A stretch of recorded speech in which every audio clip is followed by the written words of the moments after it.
Bueno, gracias por esta entrevista, Francis Reyes y Norling Solís de Nicaragua. La idea es conversar un poquito con ustedes sobre la Revolución Nicaragüense en esta fecha que se cumplen un nuevo aniversario, 42 años.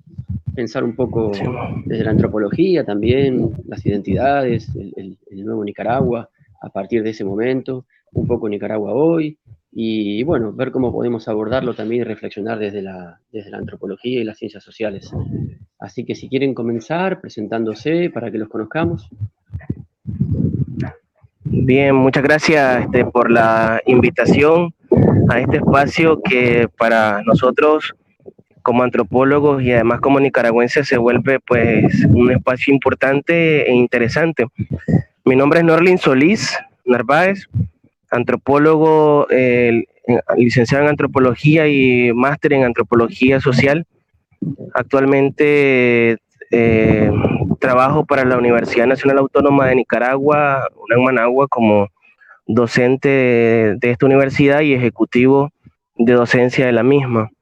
Bueno, me he desempeñado un poco ahí junto con Francis, porque salimos de la misma generación.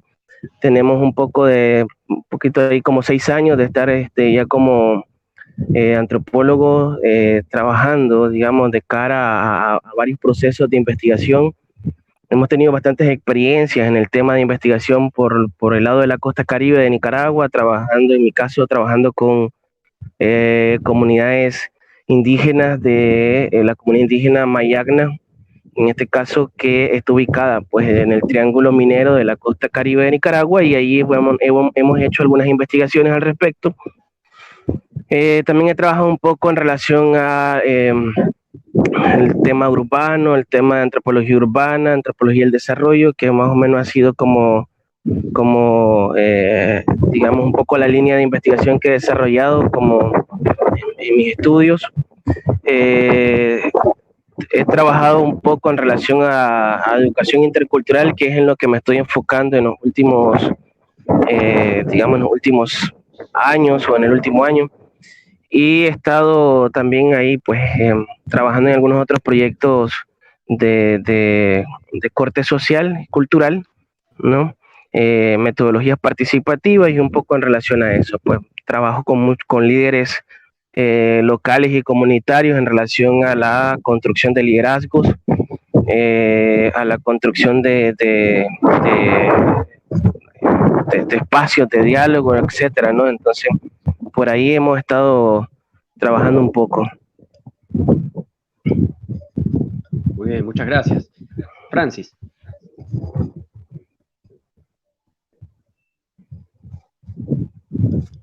No sé si Francis nos escuchas. Parece que tiene problemas. No. Pues. Algún problema de conexión, quizás. Bueno, sí, le puse un mensaje, pero... Continuamos con vos, sí, mientras ella se va reconectando y se sumará luego. Bueno, Norling, entonces, como charlábamos antes, un poco la idea es conversar sobre esto, lo que fue esta revolución nicaragüense. Bueno, en principio, a 42 años, ¿qué reflexión sobre aquella revolución sandinista? Bien, evidentemente las revoluciones sociales en todos los países, en cualquier país donde se ha desarrollado, genera un marco de reconstrucción en la identidad de la población. Por lo tanto, genera un antes, un después para la gente. En el caso de Nicaragua, hemos vivido, o estamos cumpliendo 42 años de la Revolución Popular Sandinista, donde en aquel momento, en 1979, había todo un proceso y lo voy a hablar desde la parte, digamos, cultural.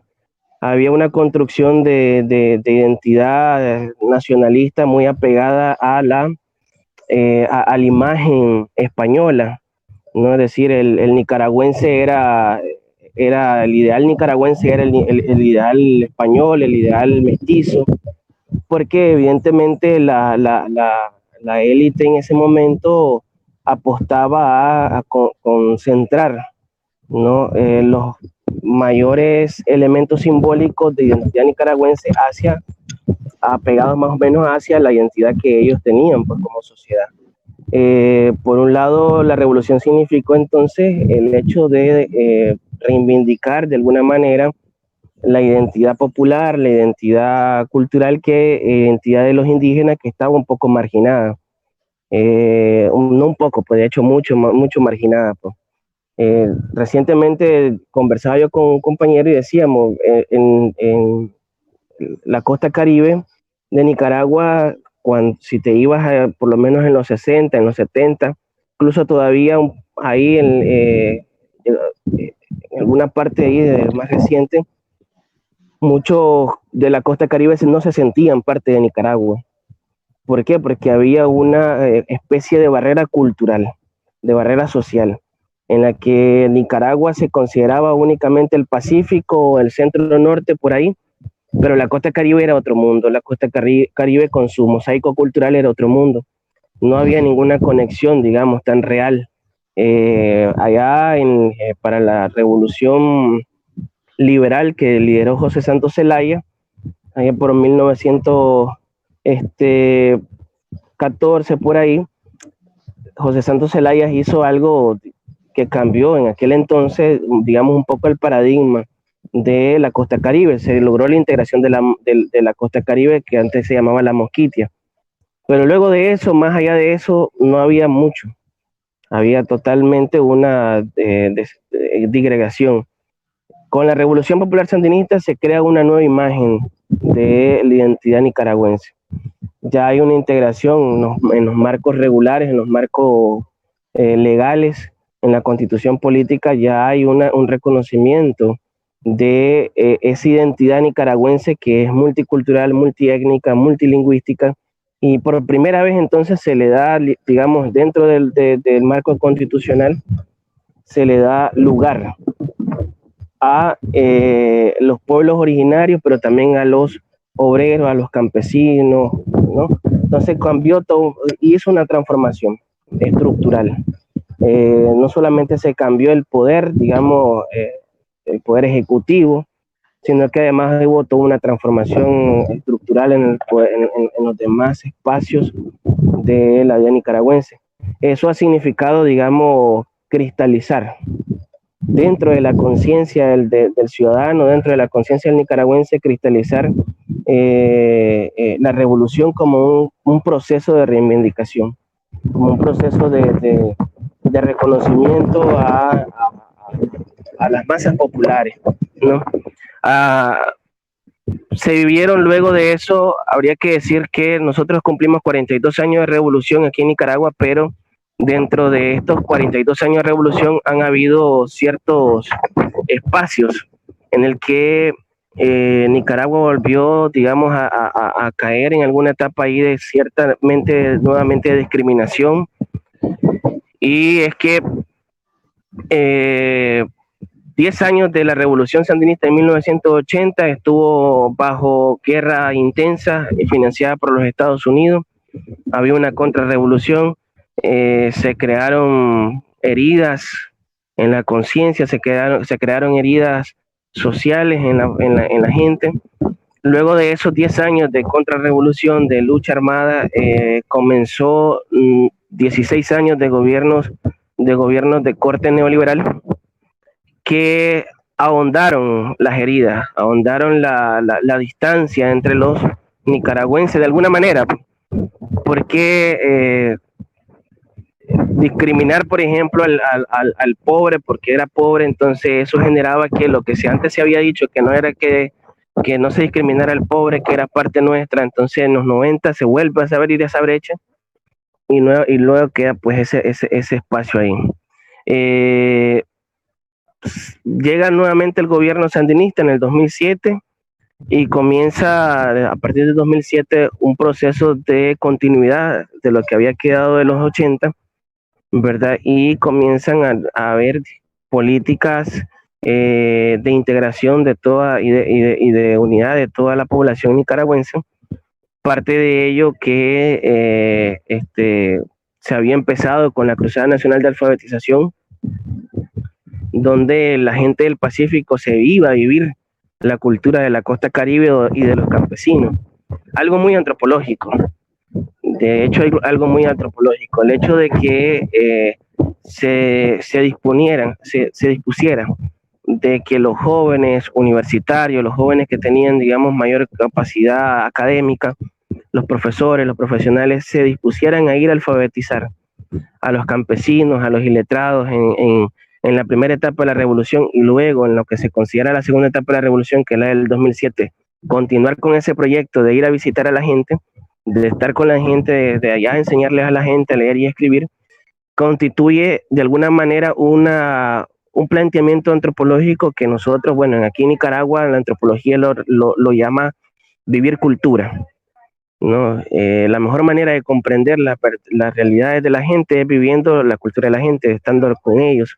Y entonces eso se volvió a experimentar en el 2007, o con programas educativos, con programas sociales, donde las instancias correspondientes entonces bajaron hacia esos espacios.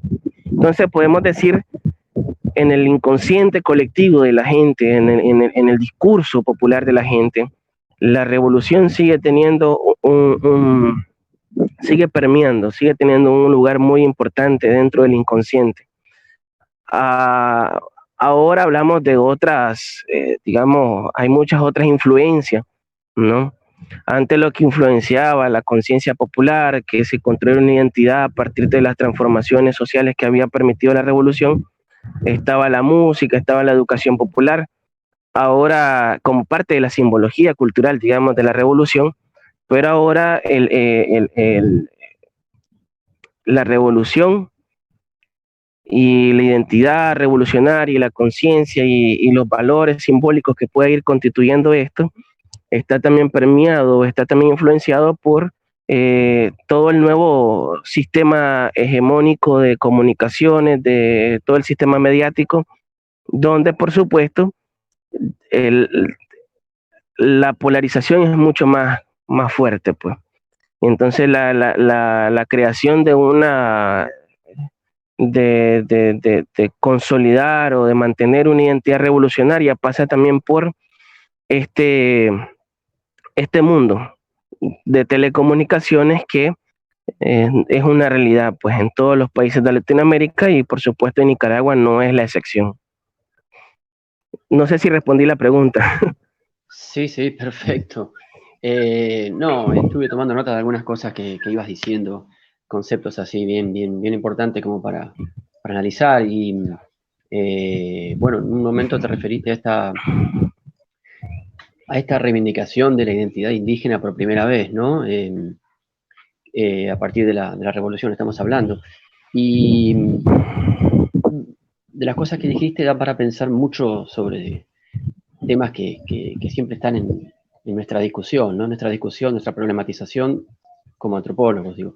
Y una de esas cuestiones tiene que ver con lo que fue aquel proceso con la comunidad misquita, ¿no? En los comienzos de la revolución, que hubo una serie también de conflictos, ¿no? Que a mí siempre me hace pensar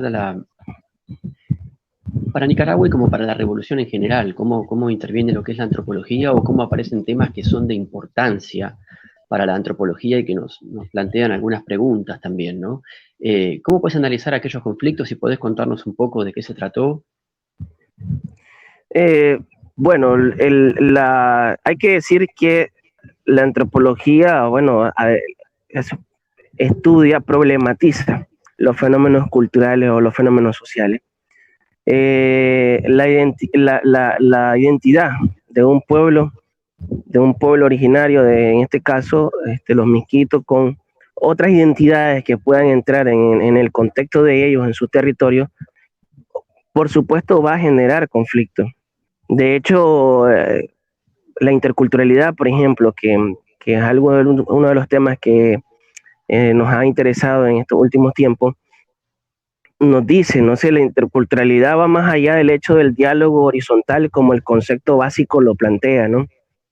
Que la interculturalidad es el diálogo horizontal, el diálogo entre culturas distintas y generar un común, Nosotros creemos aquí que la interculturalidad también se vive a partir de los conflictos de identidad, es decir, a partir de esos choques de identidad que evidentemente deben de ser mediados.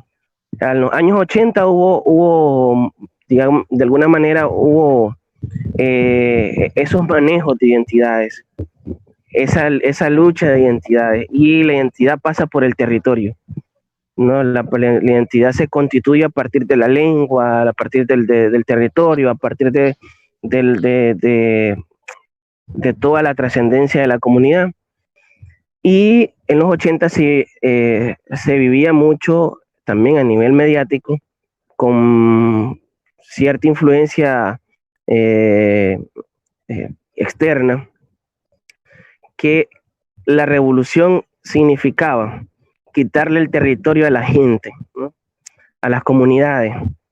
Entonces se interpretaba de que el indígena que tenía derecho, el misquito que tenía derecho a su territorio, entonces iba a sufrir que la revolución sandinista le iba a quitar esos territorios a ellos y todo eso, ¿no? Porque evidentemente sí hubo confiscación de los territorios que estaban en manos de la burguesía, de parte de la burguesía y algunos terratenientes de Somoza, ¿verdad?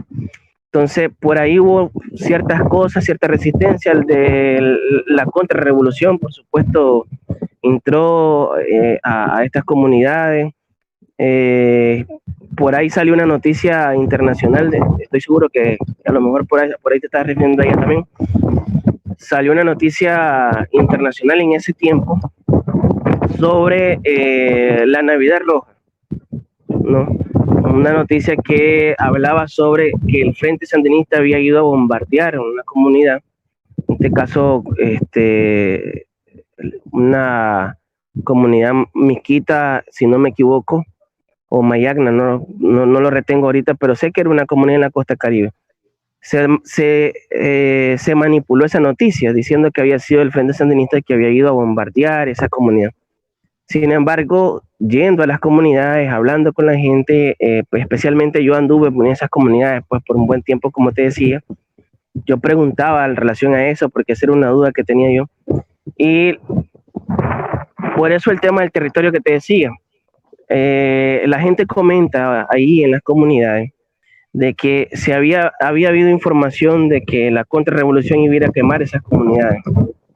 Y en efecto se fueron a quemar.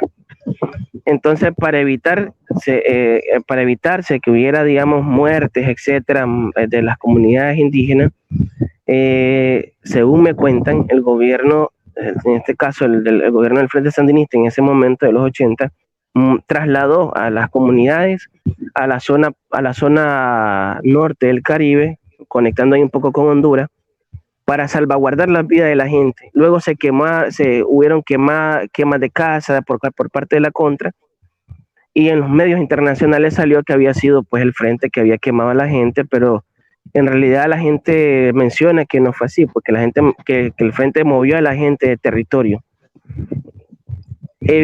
Como te decía, la identidad parte del territorio, y la gente por supuesto se sentía un tanto vulnerable al que iba a salir de su territorio y que no iba a regresar a su territorio, ¿verdad?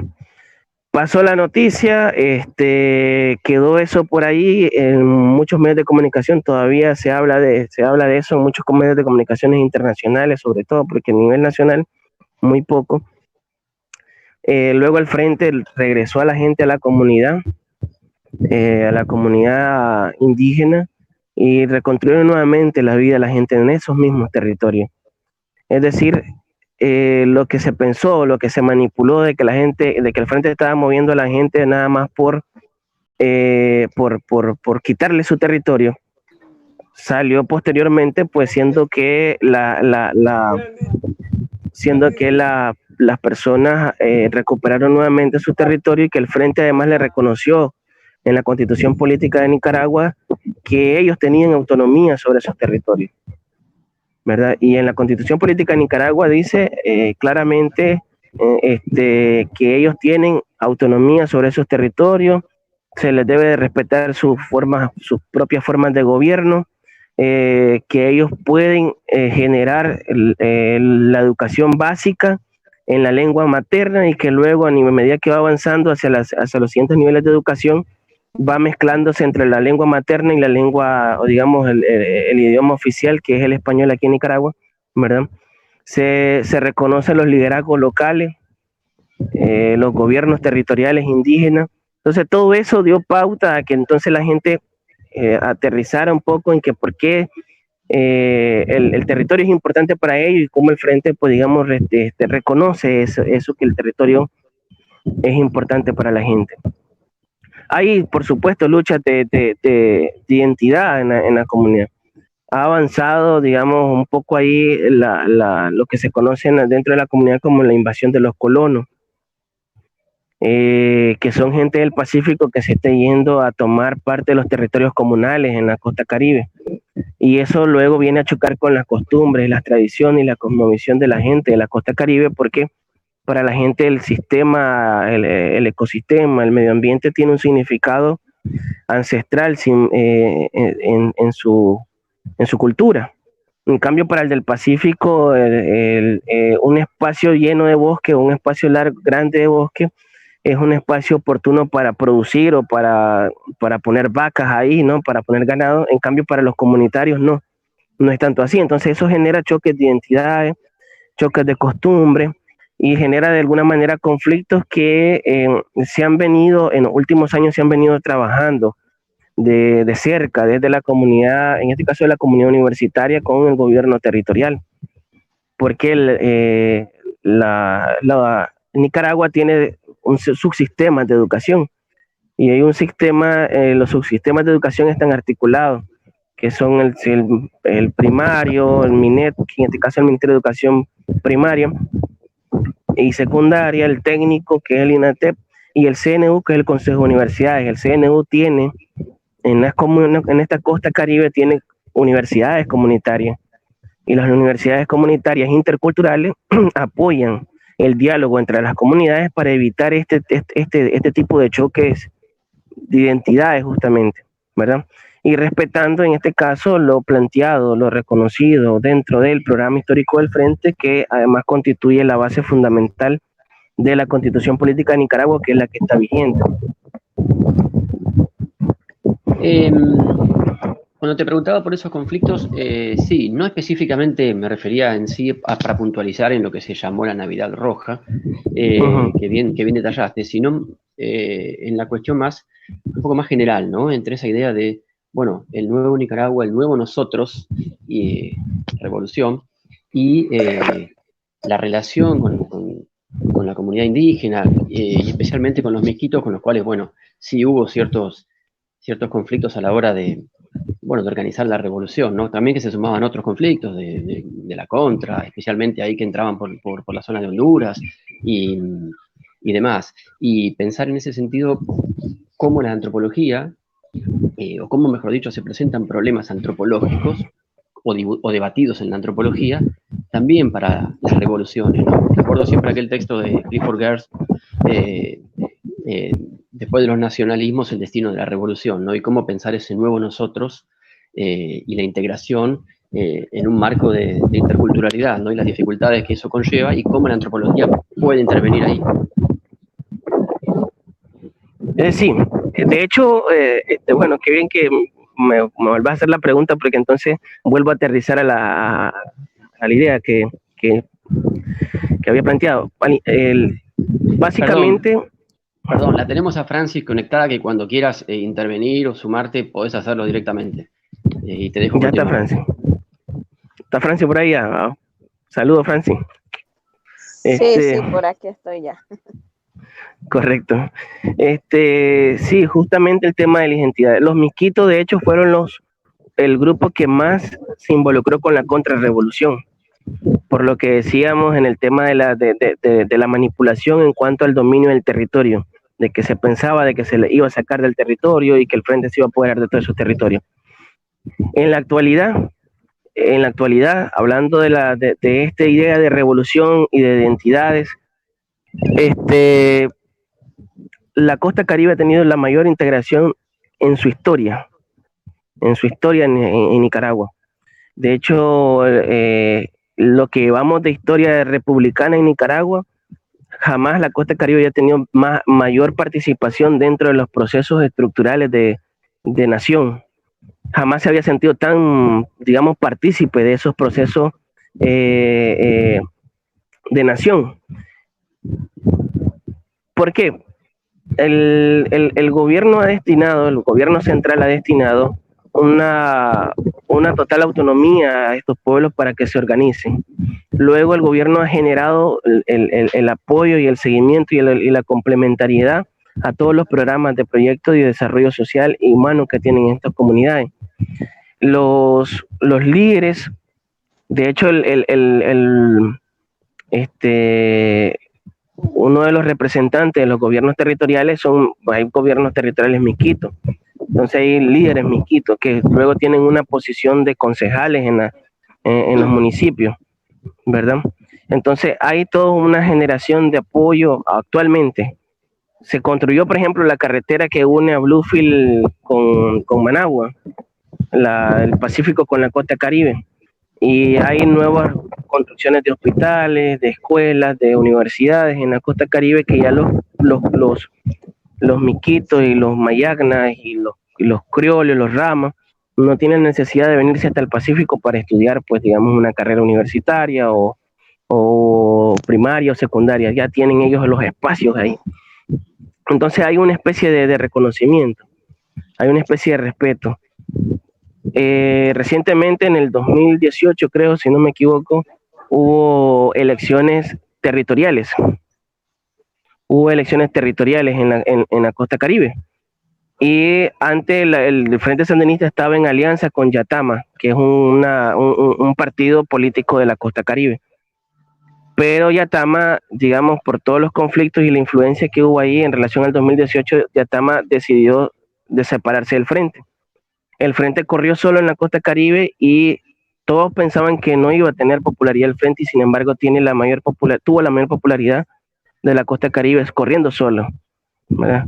¿Por qué? Porque los líderes que tomaron posesión dentro del proceso de ese momento, en ese proceso, fueron gente indígena, no son mestizos, no son gente del Pacífico que llegó ahí a decir, bueno, ahora yo quiero ser el concejal de o el presidente del gobierno territorial, ¿no? Sino que fue la misma gente y eso fue respetado por el gobierno central y entonces hay un cierto reconocimiento ahí interesante para generar estudios. De hecho, la gente habla ahora mucho más de revolución en la costa Caribe que lo que se puede hablar tal vez en algunas otras partes de Nicaragua. Es interesante, pues, porque lo que antes no se hablaba mucho de revolución ahí, ahora se habla con mucha propiedad. O sea, la gente se ha apoderado mucho más porque se ha hecho valer mucho más la autonomía de la costa Caribe en estos últimos 14 años. Francis quería decir algo, creo. Sí, Francis, Sí. te sumamos a la charla. ¿Cómo estás? Francis Reyes. Bien, ya por fin me conecté. Bueno, no te vemos, pero bueno, te nuevamente escuchamos. Gracias por el espacio. Bueno, vamos a ver si no se corta. Y aportar a lo que estaba hablando Norlin, ¿verdad? Realmente la costa Caribe tiene su particularidad y es importante en este sentido destacar que para los tiempos del somocismo y para el tiempo de los gobiernos neoliberales que estuvieron al frente de nuestro país, la costa Caribe se había visto prácticamente como si estaba separada geográficamente de nosotros, del Pacífico y del Centro Norte.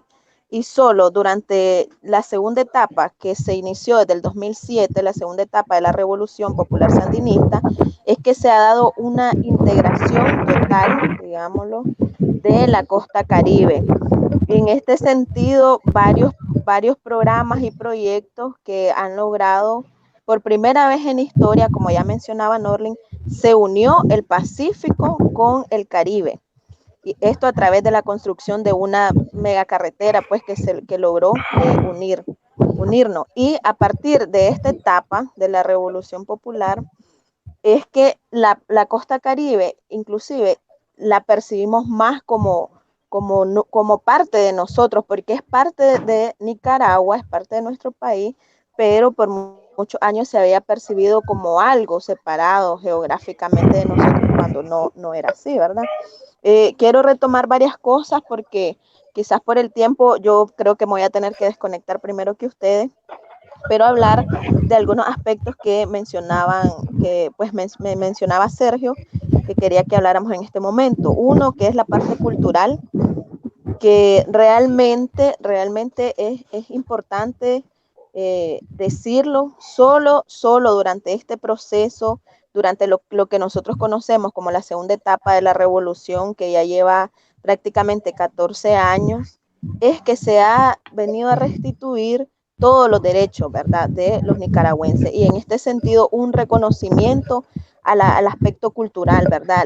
Reconocer que nuestro país es multiétnico, multilingüístico, multicultural, y se le ha dado espacio a cada región, a cada territorio, de poder expresar esta parte. En ese sentido, igual como mencionaba Norling, la costa Caribe tiene sus particularidades, tiene su forma de organización social y política, y esto se ha respetado, ¿verdad? Se han integrado a este proceso, siendo parte de nuestro país con sus particularidades. Y hablaron un poco también de que es importante mencionar, a propósito de que estamos hablando de la Revolución Popular Sandinista, que el 19 de julio, que acaba de pasar hace unos días, estábamos celebrando el 42 aniversario de la Revolución Popular Sandinista, ¿verdad? Y es importante reconocer que solo durante este proceso que ha estado al frente de nuestro país, el Frente Sandinista de Liberación Nacional, es que se ha logrado un avance y una restitución de los derechos desde diferentes aspectos, ¿verdad? En temas de salud, en temas de educación, en el aspecto social y cultural, como ya mencionaba. Y a pesar, pues, de las tensiones que se daban en la costa Caribe en tiempos anteriores, se ha logrado afianzar las relaciones con ellos y convertirnos en un todo, ¿verdad? En un solo territorio donde todos habitamos. Entonces es importante para mí, creo que igual Norling coincide conmigo, mencionar que durante, si no me equivoco, unos 16 años, nuestro país estuvo siendo dirigido por gobiernos neoliberales, y esto que estamos viendo durante esta etapa de la revolución no se miraba, ¿verdad? Avances en temas de infraestructura, avances en el acceso a los servicios básicos en nuestro país. Actualmente ya contamos, si no me equivoco, con un 98% de cobertura de energía eléctrica en nuestro país, y se sigue trabajando para alcanzar un 100% y que todas las familias tengan acceso a la energía eléctrica. Y esto no lo mirábamos con los gobiernos neoliberales, al contrario, eran horas y horas sin energía eléctrica. Los que estudiaban, quizás nosotros, tal vez por nuestra edad, yo tengo apenas 28 años, no podemos, o tal vez recordamos una cierta parte de eso, pero hay personas que sí, su testimonio es en relación a eso, ¿verdad? De cuánta escasez había en todos los sentidos, en los accesos al servicio básico, a la salud pública, durante los tiempos de la juventud de ellos, ¿verdad? Y por eso es importante para nosotros, al menos a mí de manera personal, a mí me emociona la celebración del triunfo de la revolución, es vista porque quien estuvo al frente en el 79 de esta lucha fue el Frente Sandinista de Liberación Nacional. Entonces se ve, históricamente es un suceso que le pertenece al pueblo, pues, porque fue un triunfo del pueblo nicaragüense, pero se ha visto como que fuera parte únicamente del Frente Sandinista porque fue quien estuvo al frente.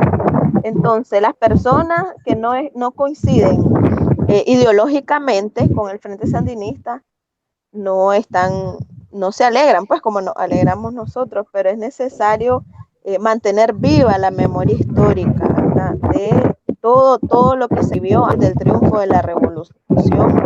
Quizás nosotros lo escuchamos de nuestros abuelos, de nuestros tíos, nuestros propios padres, de cómo ellos vivieron esos tiempos, y hoy nosotros podemos gozar de esa restitución de derechos que únicamente a través de todo, porque esto, mira, el tema de la revolución conlleva un análisis bastante amplio, ¿verdad? No fue todo este proceso de los programas y de los proyectos que implementa el Frente Sandinista de Liberación Nacional, no es algo inventado que nació hace poco, es todo un proceso iniciado primero desde el pensamiento de nuestro héroe nacional, Augusto Sandino, luego materializado, contextualizado de manera ideológica, ¿verdad? Organizado por Carlos Fonseca Amador, quien diseñó con un grupo, ¿verdad? De personas que integraban en ese tiempo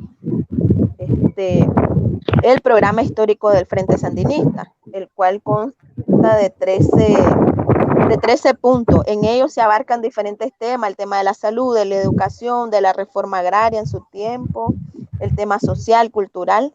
Entonces, luego que de este programa histórico, cuando gana el Frente Sandinista en el 2007, estando de candidato a la presidencia el comandante Daniel Ortega, él empieza a llevar a cabo y a materializar estos 13 puntos que se presentan en el programa histórico, ¿verdad? Entonces, no podemos negar que también este tema de la Revolución Popular Sandinista es parte de la historia de Nicaragua. Es parte de nuestra historia, es un suceso que no se puede esconder, aunque muchos no estén de acuerdo y aunque no lo reconozcan, es parte de nuestro proceso histórico y es evidente, pues sería interesante, voy a tratar de hacer una recopilación de fotografías y compartírtelas para que puedas vos ver cómo era el antes de nuestro país, cómo era el antes y cómo ha sido el ahora, a partir de que ya llevamos al frente pues de este país. Y digo llevamos porque como yo ideológicamente me identifico con el Frente Sandinista, entonces también me hago parte, ¿verdad?, de esto. Entonces, creo que es muy interesante, realmente es muy amplio y aún todavía si escucharas los testimonios de las personas que estuvieron en ese tiempo en la lucha armada, que fueron parte de eso, todavía a mí este tema, esta parte de la historia de nuestro país es algo que me llena de pasión, me gusta muchísimo. Y creo que Norlin puede decir que por ahí me he orientado bastante desde que defendí la licenciatura en antropología social, investigué acerca de las organizaciones sociales y políticas de nuestro país y me he encaminado a eso, ¿verdad? Al tema de las políticas, políticas públicas, antropología jurídica, y por eso es un tema que la verdad en lo personal y en lo profesional me apasiona bastante. Y eso pues es lo que podría compartirte. ¿Y cómo? No sé si tenés otras ¿Cómo todas aquellas conquistas que comenzaron, que primero fueron revalidadas en las elecciones de mediados de los 80, en el 85, después en los 90, como bien mencionaste, llegó el proceso neoliberal de Violeta Chamorro.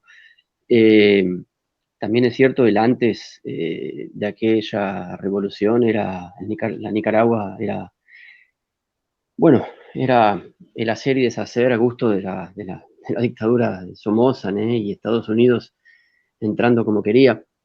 ¿Qué sucede hoy? Hoy de Nicaragua se está hablando mucho, especialmente en torno a lo que es la figura de Daniel Ortega.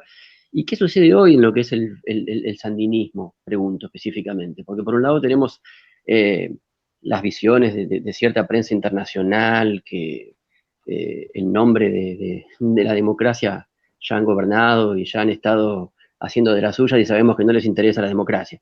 Pero la pregunta va más que nada hacia las filas del propio sandinismo. Hoy también existen algunas divergencias, hay mucha gente que se ha ido y que han habido ciertas tensiones dentro del propio sandinismo. ¿Cuál es la mirada que ustedes tienen?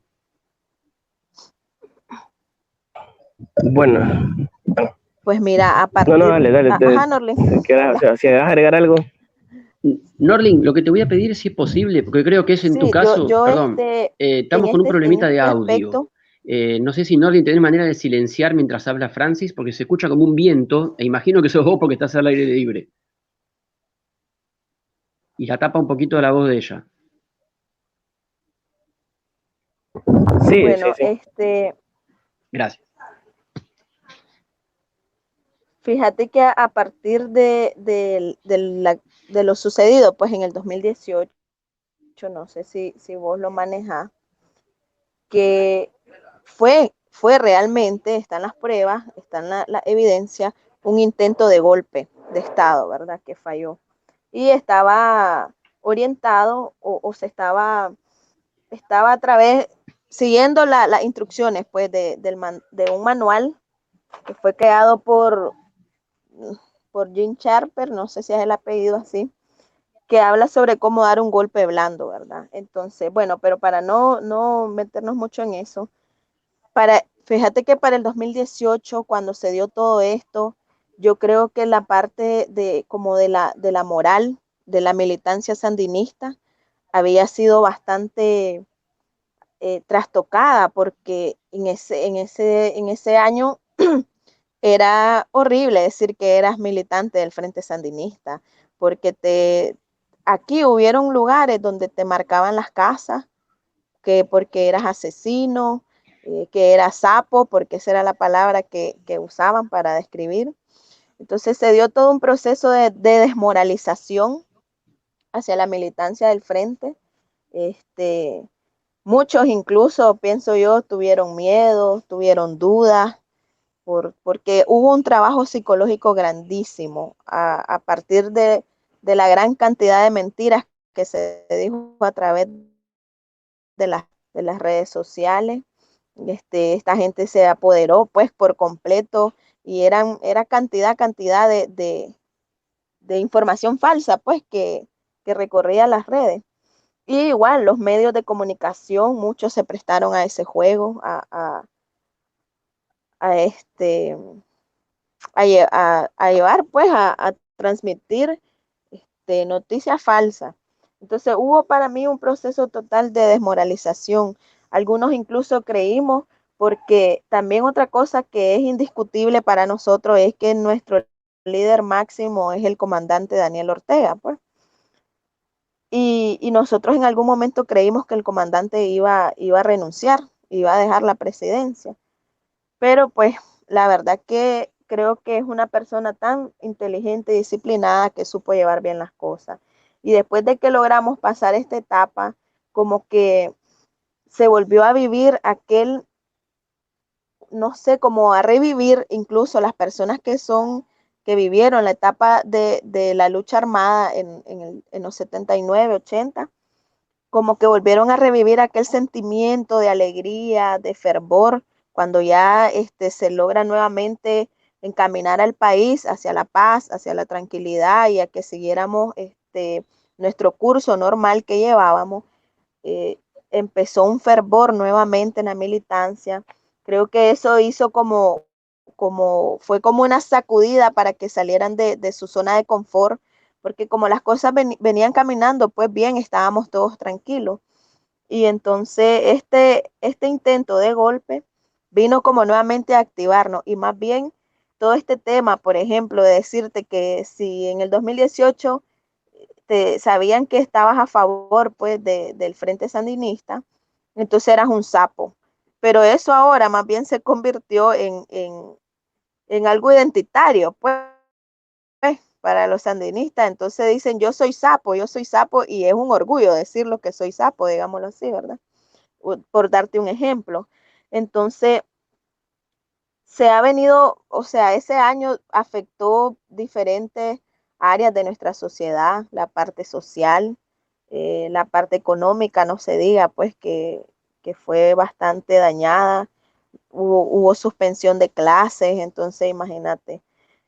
Pero luego, pues hemos vuelto, ya llevamos 3 años de que pasó esto, y realmente el país se está encaminando nuevamente, a pesar de lo que esperábamos, de las pérdidas y todo. Hemos logrado avances significativos en diferentes aspectos económicos, salud, social, cultural, educación. Y pienso que seguimos trabajando en eso, pues, que quienes se identifican con el Frente Sandinista, con el gobierno que está de turno, seguimos trabajando en sacar adelante pues el país en seguir apostando a que esta revolución continúe trayendo todos esos programas, estos proyectos que son de beneficio para nuestra sociedad, ¿verdad? Le doy la palabra a Norlin, pues, a ver si. Bien, ¿me escuchan? Sí. Sí, Norlin, sí.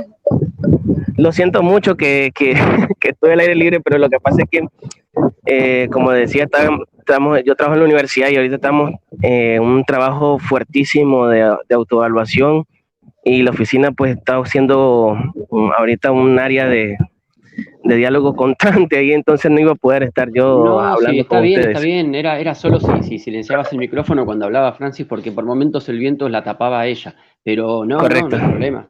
Tranquilo. Bien, entonces mira, discúlpame cómo te llamas, si me recuerdas. Sergio. Entonces, mira, Sergio, nosotros debemos de comprender desde la antropología que la revolución se volvió un proceso, hablando de términos semánticos, un proceso simbólico en la conciencia del pueblo, en la memoria histórica. Por supuesto, como ya está arraigado en la conciencia del pueblo, ya está arraigado como una identidad del pueblo, porque hablar de revolución significa procesos de reivindicación, significa procesos de lucha, significa procesos de respeto a los derechos humanos, de respeto a los procesos de vida, ¿no? Respeto a los pueblos indígenas, etcétera. Entonces, ¿qué ha sucedido? La gente entiende que la revolución es eso, ¿verdad? Se vivió la revolución, se sintió la revolución. Al sentirse la revolución, vos ya no ves la revolución como un proceso aislado de la identidad nacional, sino que la ves intrínseca dentro del proceso de identidad nacional y de la construcción de la identidad cultural y social y política, porque todos nosotros somos seres políticos, ¿verdad? Como decía el filósofo que ahorita se me va el nombre. Pero somos seres políticos, y entonces el ser humano que vive en espacios de negociaciones políticas, familiares, comunitarios y más allá todavía, tiene dentro de su base conceptual un parte de agua. En este caso en Nicaragua es la revolución, ¿verdad? ¿Qué sucedió? En los 90, cuando se pierde el proceso de revolución, el proceso electoral, no la revolución, cuando se pierde el proceso electoral, el Frente Sandinista en las elecciones de los 90 pierde con la unidad opositora, que así se llamaba, la Unidad Nacional Opositora, liderada por doña Violeta Barrios de Chamorro, financiada por los Estados Unidos, que agrupa a toda la oposición, incluyendo a los contras. El Frente Sandinista pierde las elecciones, pero gana, creo que eran 38 diputaciones en la Asamblea Nacional. Dentro de esas 38 diputaciones estaban varios militantes digamos, algunos comandantes, alguna gente que era parte del proceso revolucionario en la conquista de la revolución en 1979. Debemos de decir que parte de esta gente que se unió a las filas del Frente Sandinista para lograr la conquista de la revolución del Frente Sandinista, la parte de esa gente también pertenecía a la burguesía. Era un burgués más que no estaba de acuerdo con que la élite somocista se alzara con todo el poder, y entonces se unió a las filas del Frente para derrocar a la dictadura somocista, pero de la élite siempre ha sido, ¿no? Entonces él ya tenía una identidad construida, hablando en términos políticos. ¿Qué ocurre en los 90? Pierden las elecciones del Frente Sandinista, y en 1995 en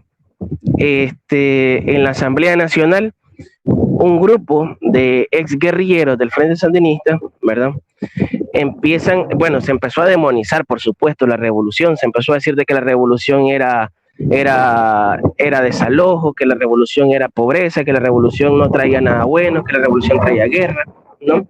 Y todos los aparatos mediáticos del imperio norteamericano empezaron a influenciar esa idea en la población, y por lo tanto la población no es que dejó de sentirse arraigada a la revolución, sino que por miedo de lo que se había instalado a nivel mediático, decide la gente votarle a la oposición, ¿verdad? Entonces empieza, una vez que lograste que el Frente Sandinista pierda las elecciones, ¿qué consigue después? ¿Qué sigue después de ese proceso? sigue demonizar, sigue poner, digamos, a la revolución como un demonio y a su líder como un demonio, por supuesto, ¿no? Y entonces empieza ahí a decirse pues en el Frente Sandinista habían solamente vagos, en el Frente Sandinista, por eso te hablaba yo del espacio que hubo en los gobiernos neoliberales y el distanciamiento que hubo, la cercanía que había habido durante la revolución de las culturas populares, de la masa, del pueblo, de los indígenas. Ahí se empieza a deslindar, porque empieza a crearse la idea de que los que andan con el Frente Sandinista son vagos, son pandilleros, así lo decían, son de la clase pobre que solamente va a llegar a un lugar a robar, ¿no? Ese era el discurso. Entonces, de los 30 y pico de diputados que había en la Asamblea Nacional que pertenecían al Frente Sandinista como partido, la mayoría se deslinda del Frente Sandinista y dice no queremos saber nada del Frente Sandinista ya, vamos a crear un nuevo movimiento, y crean el nuevo movimiento que se llama el Movimiento Renovador Sandinista, donde se unen entonces todos los comandantes, todos los que habían sido también guerrilleros del Frente Sandinista en su momento, en los 80 y en el 79, ¿verdad? Y crean su propio movimiento a luz de o aparte de el Frente Sandinista de Liberación Nacional como partido. El Frente Sandinista de Liberación Nacional se queda con 8 diputados únicamente. Y casi 3, yo creo que eran 30 los que se quedaron con los MRS. Se quedan con los MRS y los MRS se unen o crean unidad con la oposición, con los burgueses. Pero eso es, digamos, antropológicamente entendible. ¿Por qué? Porque ellos pertenecían a ese grupo. Únicamente habían encontrado en la revolución un medio de vehicular, una forma de vehicular sus intereses, es decir, de lograr que saliera el gobierno de Somoza y ellos pues alzarse al poder junto con el Frente Sandinista. Pero luego que ya las condiciones no estaban óptimas hacia la revolución y hacia el frente, entonces la mejor manera de seguir sobreviviendo es quedarte al lado de quien te puede respaldar eso. Y entonces los militantes, los ex guerrilleros, los ex comandantes de la revolución se vuelven aliados de la burguesía y empiezan a crear entonces a endemonizar, no sé si esa es la palabra correcta, al Frente Sandinista, ¿verdad? Y empezó a partir de ahí. Es decir, toda esa gente que ahora anda, que son excomandantes, que ahora salen en los medios de comunicación, desde ahí vos te das cuenta que andan por otro lado, pues. Salen en CNN dando entrevistas, salen en canales en otros canales de comunicación dando sus entrevistas en medios internacionales y hablando endemonizando al Frente Sandinista, y entonces por ahí te das cuenta que el asunto por ellos anda por otro lado, ¿no? Entonces esta gente dejó de ser, de alguna manera, dejó de sentirse parte de la revolución o parte de el Frente Sandinista en ese momento por una situación más coyuntural local, más porque si estaban con el frente perdían poder, estando no con el frente tenían más esperanzas de sobrevivir en el poder que estaba en manos de la oposición nicaragüense, bueno, de la burguesía, pues ahora nicaragüense. Entonces, eso es importante comprenderlo, eso ha venido trascendiendo.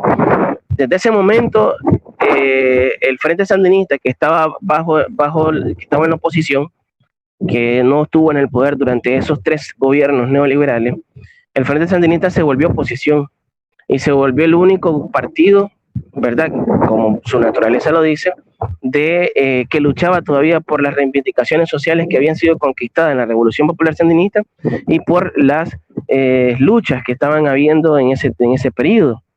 Ahí, por ejemplo, el MRS, que es el Movimiento Renovador Sandinista, no salió a las calles a protestar nunca por el 6% constitucional de los estudiantes. Al contrario, votaban en contra, votaban a favor más bien de la oposición, de la burguesía, que decía que no se diera el 6% a los estudiantes. Y entonces el Frente Sandinista respaldaba las luchas estudiantiles en aras de un derecho constitucional, ¿no? Pero entonces se demonizaba. Ya en los medios de comunicación son vagos del Frente Sandinista, son como en el 2018 se empezó pues a crear términos para identificar al Frente Sandinista como los paramilitares del Frente Sandinista, los sapos del Frente Sandinista. Eso viene creando entonces en la gente, ¿verdad?, cierta imagen de que entonces esto no es bueno y esto sí es bueno, ¿no? Y empieza la gente a distinguir por ahí el asunto, pero la revolución sigue estando viva en la gente. ¿Qué ocurre? Gana el Frente Sandinista en el 2007. Esta gente de oposición, esta gente de que estaba en el poder, de los neoliberales, se convierten en oposición del Frente. Cuando se convierten en oposición del Frente, ellos crean ONGs. Aquí en Nicaragua las ONGs son ONGs con carácter político, como la Fundación Violeta Barrios de Chamorro, por ejemplo, que se fundó posterior de haber perdido las elecciones en los años 90. Se funda la Fundación Violeta Barrios de Chamorro con el concepto, digamos, su misión y visión era ayudar a los niños pobres de la calle. Eso decía la fundación. Y en el 2007 cambia su lógica y ya no es ayudar a los niños pobres de la calle, ahora es ayudar a la construcción de una Nicaragua en democracia y libertad. Es decir, cambió su lógica en el 2007. ¿Por qué? Porque llega al poder el Frente Sandinista. Y entonces se crean los medios de comunicación y se crea todo un proceso de demonización del Frente Sandinista ya estando en el poder. Y entonces el Frente Sandinista va a traer nuevamente la guerra, el Frente Sandinista va a traer todo esto, y empezó a crearse también el discurso de que la revolución ya había acabado, que la revolución ya era vieja, que ya no era necesario hablar de revolución, que ahora las nuevas formas de política democrática y no sé qué tenían imagen de juventud, imagen nueva, imagen de libertad y democracia pintada en los colores de los Estados Unidos. Ese fue el discurso que se fue manejando aquí, ¿no? Entonces los jóvenes, ciertos grupos juveniles iban creciendo con una imagen de que el Frente era malo y de que lo bueno era cambiar lo tradicional por lo nuevo, ¿no? Y los nuevos se vuelven entonces nuevos partidos políticos que son fundados por los mismos viejos que estaban antes, pues en los partidos de viejos antes. Es decir, los mismos MRS forman nuevos partidos políticos junto con la burguesía, y esos son la nueva cara, pues, y empiezan a decir, entonces lo nuevo es esto, lo viejo dejémoslo atrás, y lo viejo es el Frente Sandinista. Entonces, por ahí hay que partir para comprender toda esta realidad. Luego hay que decir que la política en Nicaragua tiene chispas, digamos, culturales. Aquí el discurso ha sido cultural para dominar la política. ¿En qué sentido, por ejemplo? En el que la oposición maneja, digamos, o ha manejado mediáticamente, ¿verdad?, sin que se sientan parte de ellos, pues, pero han manejado mediáticamente el discurso de identidad cultural. Digamos, aunque el Frente Sandinista lo ha reivindicado, lo respeta, lo tiene en su constitución política, lo tiene en sus proyectos y programas sociales, mediáticamente la oposición se apoderó, claro, por todo el aparato mediático que había en ese momento, en el 2018, se apoderó del discurso de la bandera nacional, azul y blanco, ¿no?, de el guardabarranco. Y entonces en las imágenes que se circulaban en las redes sociales, ibas a ver a un guardabarranco llorando, a un guardabarranco herido. Eso simbólicamente que se está manejando en las redes sociales cala dentro de la identidad de la gente. Entonces alguien que dice, bueno, yo soy nicaragüense y en la imagen está saliendo que está siendo maltratado el guardabarranco. Entonces están atentando contra mi identidad nicaragüense, mi identidad cultural. Y entonces la gente empezaba a decir, pues sí, entonces esto es malo, aunque fuera irreal, pues, porque ya está comprobado, hay muchas formas de comprobar que hubo mucha manipulación al respecto. Entonces por ahí también es importante. Y luego el tema de las redes sociales. Las redes sociales actualmente juegan un papel importante en el tema de lograr generar esa vinculación del discurso político, el discurso de la revolución y el discurso de lo cultural. ¿quién posiciona más rápido una identidad? ¿No? En las redes sociales, ¿quién posiciona más rápido el valor cultural de algo en las redes sociales? Es el que digamos, va a tener mayor impacto. Lo experimentamos nosotros en el 2018, porque en el 2018 la oposición financiada por los Estados Unidos, no hay vuelta de hoja, está comprobado, posicionó en los primeros días de abril un aparato, pero hegemónico en toda Nicaragua, donde el discurso de identidad nacional estaba apoderado por la oposición, por toda esta oposición. Y entonces lo que era azul y blanco era bueno y lo que era rojo y negro era malo, ¿no? Y de ahí viene entonces todo el asunto, puede ir endemonizando. Por eso vemos en la actualidad, mucha de la gente ha salido en las investigaciones que ha hecho la Fiscalía en Nicaragua, el Ministerio Público, muchas de la gente que está detrás o estuvo detrás de ese intento de golpe de Estado son mucha gente que era exguerrillero del Frente Sandinista. Sí, son los mismos que se deslindaron del Frente Sandinista en los 90, que formaron su propio grupo y que luego iban creando el discurso de que ellos eran los buenos y el Frente Sandinista eran los malos, ¿verdad?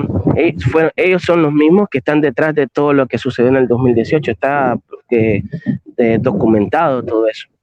Entonces, por ahí, comprender ahora, digamos, la revolución sandinista pasa por comprender también entonces que está ese aparato mediático, que hay toda una influencia mediática, que ahorita las imposiciones de gobiernos aliados a los Estados Unidos o serviles a los Estados Unidos, la imposición de estos gobiernos van a partir de una guerra mediática global, ¿no? Y hegemónica, ¿no? Incluso cultural, ¿ya? Es decir, ahorita estamos en las guerras de imposiciones y las guerras de geopolíticas en Latinoamérica, y en Nicaragua, por supuesto que no es la excepción, está mediada por un elemento mediático cultural, no es globalizante. Y Nicaragua ya lo experimentó, pues.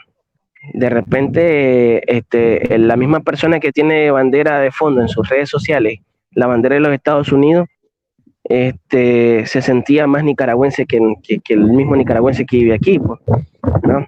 Entonces, para imponer la imagen esa de lo cultural y de la identidad nacional como un eje del discurso político, que es lo que se ha vivido o se vivió aquí, pues. Entonces, aquí tenemos que también traer a luz de que la gente, en el inconsciente colectivo, la gente tiene un arraigo a lo que es la convicción nacionalista.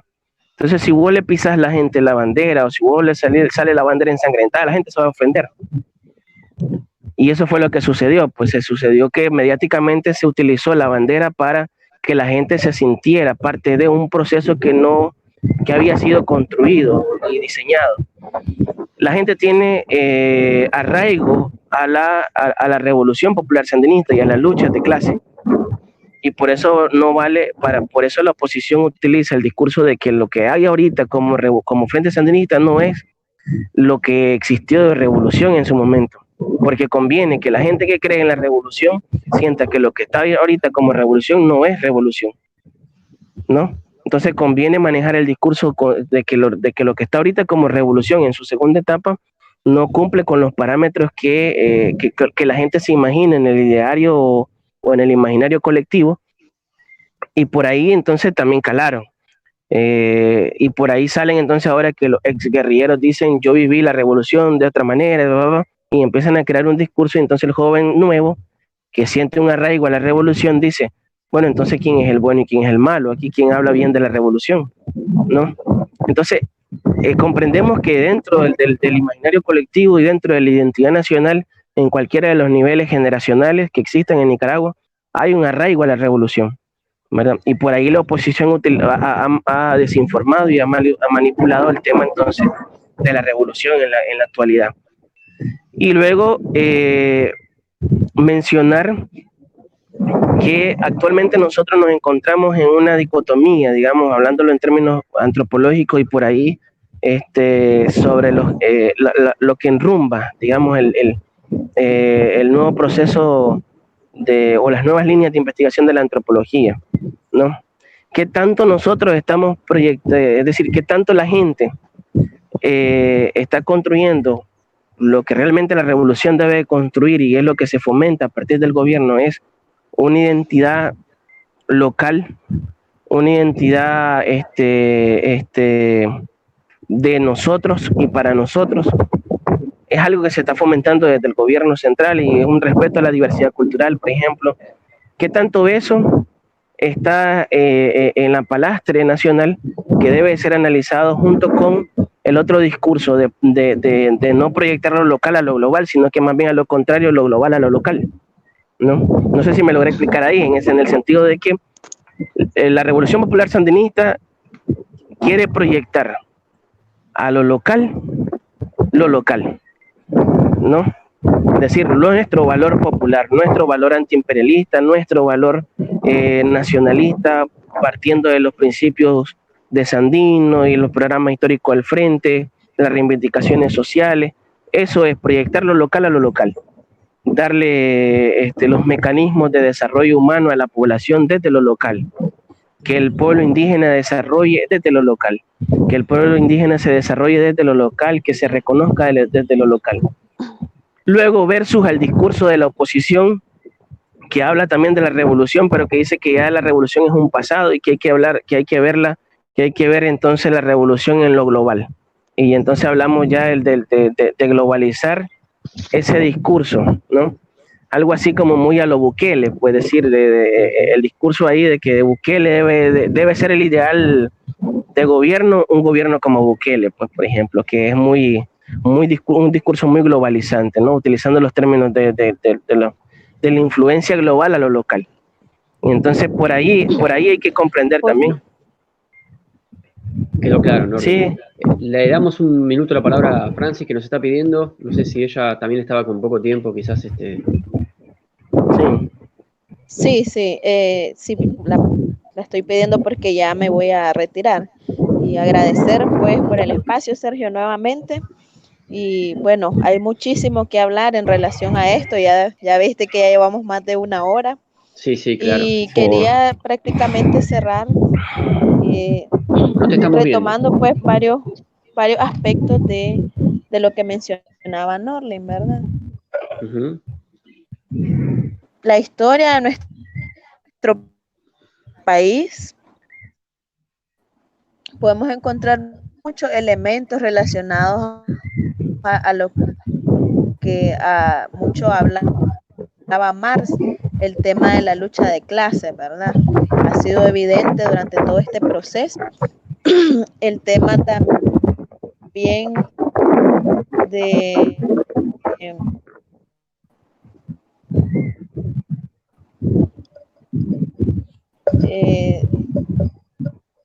siempre de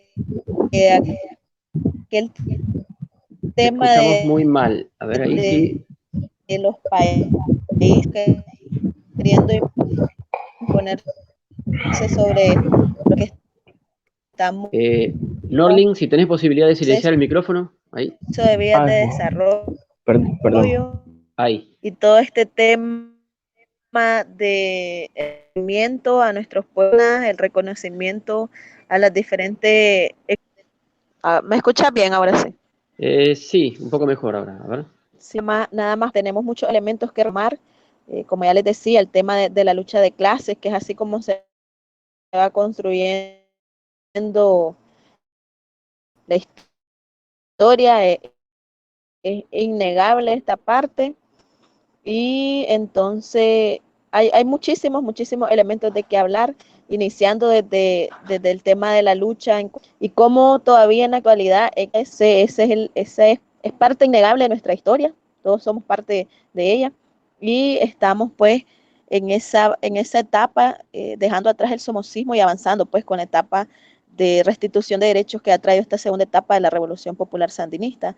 Y ese sería pues más que todo. Yo lamentablemente me tengo que retirar, pero nuevamente agradecerte por el espacio y cualquier otra cosa pues lo podemos ver vía mensaje y por ahí te voy a compartir las fotos, ¿oíste?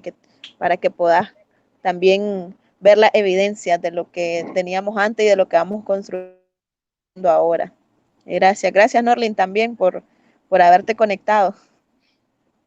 Vemos. Muchas gracias por haber participado y vamos a mantener el contacto.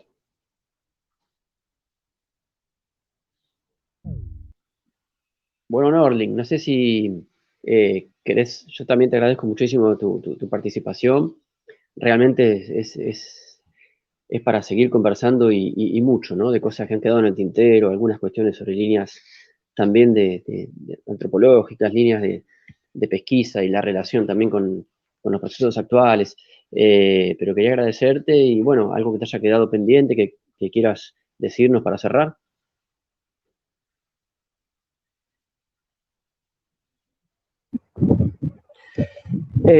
Bueno, no, agradecerte, Sergio, también mucho la oportunidad de escucharnos, porque la antropología, creo yo, que su principal característica es darle voz a aquellos que son callados, ¿no? Y aquellos que han sido, que son callados por la hegemonía, por el poder hegemónico. Y creo que darnos voz a nosotros en otros lugares donde somos silenciados y donde somos callados, creo que eso es muy importante dentro de este proceso, hablando de términos antropológicos. Hay mucho que hablar en relación a la revolución, por supuesto. Yo me quedaría con el hecho de que aquí nosotros en Nicaragua necesitamos estudiar un poco más el tema de la antropología, un poco de la antropología simbólica y relacionados a la revolución, ¿no? Cómo el simbolismo tiene mella dentro de la identidad de la gente y cómo eso puede ser desviado hacia un interés político en particular, ¿no? Eso cala mucho la simbología, los significados, los significantes que la gente le da a la revolución, cala mucho luego para tomar posturas y matrices de opinión pública, ¿no? Y ahora las redes sociales, eso es una nueva variante que se debe de meter dentro del análisis coyuntural y del análisis de la antropología, ¿no? Sabemos que nosotros dentro de la antropología política vemos más allá del tema de las relaciones de poder, vemos también las relaciones de construcción de poder a partir de los elementos culturales y simbólicos. Y eso está en la palestra ahorita en Nicaragua, ¿no? Hay todo un aparato mediático que intenta imponer una realidad que no es la que está en Nicaragua, ¿verdad? Sin embargo, podría decirte desde mi punto de vista y muy particular y siendo o tratando de ser muy objetivo, porque al final de cuentas sabes que es muy difícil ser muy objetivo, ¿no? Con algunas cosas que en el que uno está viviendo, ¿no? Voy a tratar de ser, entonces voy a cambiar el término, voy a tratar de ser lo menos subjetivo posible, ¿no? Pero hablando en términos prácticos, la revolución se constituye como un proceso fundamentado en un programa histórico del Frente, creado en 1969. En ese programa histórico del Frente están los principales lineamientos que rigen la Revolución Popular Sandinista. Si vos cotejas el discurso del gobierno sandinista en la actualidad y cotejas las acciones del actual gobierno sandinista en la actualidad en base a lo que está planteado en las líneas del programa histórico del Frente, te darás cuenta que el discurso del Frente Sandinista y sus acciones están encaminados en ese programa histórico del Frente. Y el principal elemento fundamental del discurso del Frente Sandinista en la actualidad, como parte de sus políticas de Estado, su política de gobierno, es el no alineamiento, ¿no? El no alineamiento y el antiimperialismo y el nacionalismo. Es algo que está frecuente en los discursos actuales del gobierno. Algo que se contrapone un poco entonces a los exguerrilleros y a aquella gente que también habla de revolución, ¿no? O que también habla de sandinismo, pero que avala una intervención de los Estados Unidos en Nicaragua, o que solicita una intervención de los Estados Unidos en Nicaragua, o que utiliza los los símbolos, las músicas, los testimonios, las consignas para derrocar al gobierno actual. Entonces, y que no está muy ligado, digamos, a las políticas o al programa histórico del Frente, porque sus propuestas de acciones y de gobiernos han sido propuestas que están totalmente desligadas del programa histórico del Frente. Por darte ejemplos concretos, la privatización de la educación, que es algo que en el programa histórico del Frente se habla de la educación gratuita con calidad y en todos los niveles. La otra parte, la otra cara de la moneda habla de una privatización para quitarle poder, dicen ellos, al sandinismo, porque muy buena parte de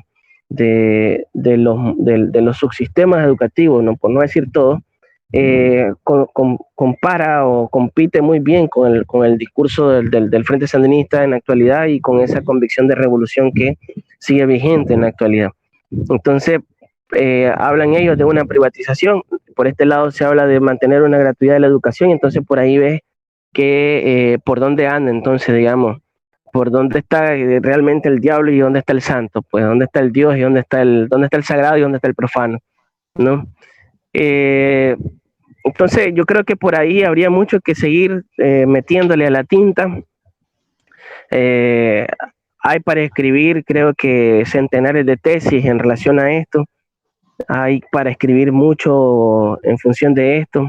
Yo he escrito algunas cosas que si en algún momento tuviera la oportunidad, no se lo paso a Francis o me regalas tu correo por ahí o tu WhatsApp, te los comparto también. He escrito algunas cosas en relación a esto, cómo entender, digamos, porque es mucho y por lo menos ir dislucidando algunas cositas mínimas que sean, pero ir dilucidando para comprender desde el punto de vista antropológico, comprender esta realidad que estamos viviendo en la actualidad. Estamos, por supuesto, en una polarización tremenda, ¿no? Aunque debo decir, aunque el fervor sandinista, casualmente ayer, el 19 de julio cumplimos 42 años, ¿no? Que vos hacía memoria de eso, y en las calles el Frente Sandinista celebró los 42 años de revolución en todos los territorios, en toditito los territorios. No hubo barrio, ni comarca, ni comunidad rural, ni montaña que se quedara sin celebrar los 42 años del Frente Sandinista, donde hay un líder del Frente Sandinista en todos esos territorios. Se hicieron piñatas, músicas testimoniales, etcétera, etcétera, etcétera.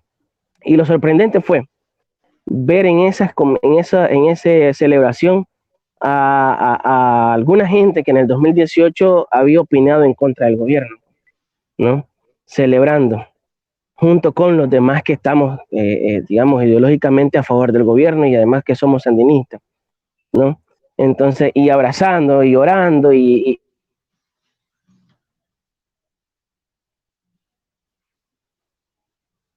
Norling.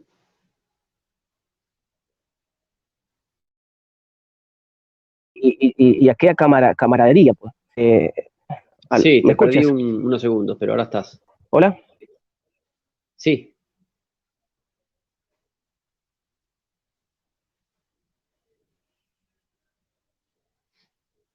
Bueno, Norling. Están calando. A ver. ¿Estamos? Que no están calando ahorita. Lo que pasa es que yo me tengo que despedir porque estamos trabajando y entonces me están llamando, pues Eso, que si ya llego para allá, entonces tranquilo, por despedirte eso creo y que bueno, muchas gracias por la participación y volveremos a encontrarnos seguramente antes del 7 de noviembre.